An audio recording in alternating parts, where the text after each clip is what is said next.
pašnekovai. O tu atsimeni tą pasaką, kurią pasakodavau tau, kai tu mažas buvai? Apie mergaitę, pasimetusią miške.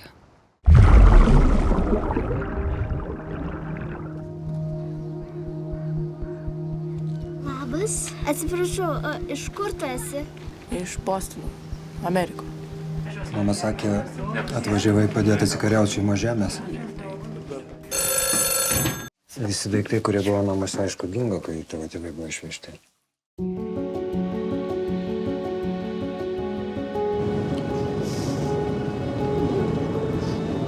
Nu, žinai, Viktorija, ta žemė ne vien tik tavo.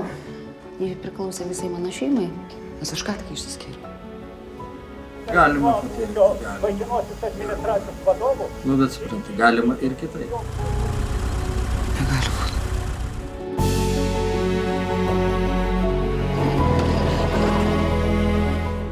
Bandai ją kabint?